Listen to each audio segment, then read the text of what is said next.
When discussing a position of which one radically disapproves, the spirit of objectivity is sometimes sacrificed for prejudice and emotionalism. This is nowhere more evident than in the writing of Jacques Maritain, a prominent Catholic philosopher. In his book The Range of Reason, Maritain devotes more than 12 pages to the varieties of atheism, and since his classifications are widely used by other Christian sources such as the Catholic Encyclopedia, it is therefore instructive to examine his approach. Maritain typifies the unfair treatment that atheism has received at the hands of theologians and religious philosophers.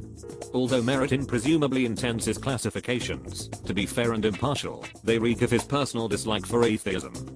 Under the guise of categorizing, Maritain stacks the cards against atheism by assigning it to an inferior moral and psychological status. Consider the case of what Maritain calls practical atheism. Practical atheists, according to Maritain, believe that they believe in God and perhaps believe in Him in their brains, but in reality deny His existence by each one of their deeds. To state that men believe in their brains is a confusing way to acknowledge that they do, in fact, accept the existence of a supernatural being. By any rational conception of theism, such persons are theists, pure and simple. They may be hypocritical theists, they may profess to be Christians, while ignoring Christian morality, but if these men actually believe in God in their brains, as an intellectual issue, then they are theists, regardless of their conduct or moral beliefs. But the idea of a hypocritical Christian offends Maritain's sensibilities. The belief in God is postulated to be morally good, and thus the theist who does not measure up to certain moral standards then somehow does not really believe in God. As to how one can become an atheist through one's actions, Maritain provides a simple answer. If one is sufficiently immoral or hypocritical, one deserves to be called an atheist. Under the cloak of classifying, Maritain purifies theism by pushing its undesirables into the atheistic camp, where he has no difficulty accepting their deviant behavior. After all, what can one expect from a godless man? By reason of immorality, hypocrisy, and possibly other repugnant traits, Maritain brands the condemned as an atheist. A mere practical atheist, to be sure, but still an atheist. Practical atheism is defined by Maritain as a conceptual garbage dump for theistic rejects. In actuality, it is a personal whim elevated to the status of a philosophical category.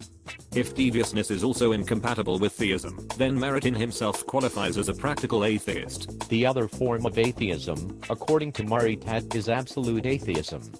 Absolute atheists actually deny the existence of the very God in whom believers believe, and are bound to change entirely their own scale of values and to destroy in themselves everything that connotes His name. We already have a hint that absolute atheism, like practical atheism, will involve moral distinctions. The absolute atheist changes his own values and sets out, ostensibly, to destroy everything that reminds him of God. And what reminds him of God? If we are to take Maritain's word, God is associated with everything good and decent, which, unsurprisingly, leads to the conclusion that the absolute atheist is waging a war against goodness itself. As an aside, this reminds me of the 1980s remake of Dragnet starring Dan Aykroyd and Tom Hanks, where the main characters battle against a fictional organization known as Pagan, an acronym for People Against Goodness and Normalcy. Unfortunately, this is an apt description of the prejudice that many theists still harbor against many atheists today. In any case, Maritain thus concludes that absolute atheism is in no way a mere absence of a belief in God. It is rather a refusal of God, a fight against God, a challenge to God.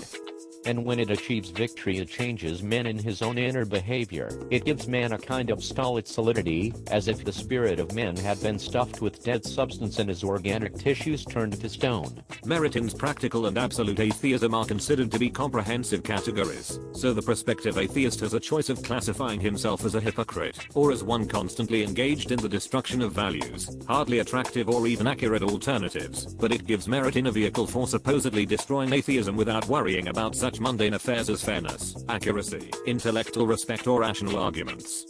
Maritain misrepresents the atheistic position with remarkable ease and audacity, and in so doing, perpetuates many of the nonsensical myths about atheism. Let's move on to another such myth. St. John Chrysostom was simply stating the central truth of tradition in his famous dictum, "To be a man is to fear God." God, who is the author of nature, is integral to the nature of man. Therefore, the man who does not fear God somehow does not exist, and his nature is somehow not human. On the other hand, there he is. That is the problem. To be an atheist is suddenly to be less than a human being, to be an enigma, a walking paradox, a psychological problem. As one theist puts it, unbelief is an interruption in development.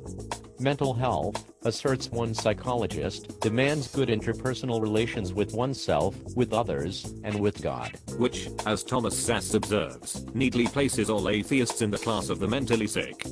When discussing atheism, many religionists adopt the following procedural rule. If all else fails, psychologize. If you cannot defeat an atheist in the realm of ideas, offer to become his therapist.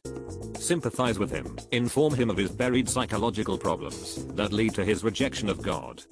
And above all, assure him that fulfillment and happiness await him at his neighborhood church. The usual pattern for linking God and happiness is as follows. Every human being naturally desires the good, the object of happiness.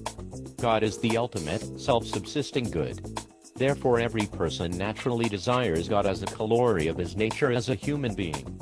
Happiness divorced from God is regarded a contradiction in terms. This theological psychology is Freudianism in reverse. While religionists have become annoyed with the attempts of psychologists to reduce theism to neurotic motivations, these theists do not hesitate to employ the same technique to their advantage in arguments with atheists. When the theist announces his belief in a supernatural being he calls God, he is usually taken at his word. When the atheist announces his disbelief in a God, however, he is often confronted with, "Oh, not really," or "I'm sorry that you're so unhappy," or "I hope that your negative attitude towards life will change." The atheist also finds his disbelief analyzed with references to his age.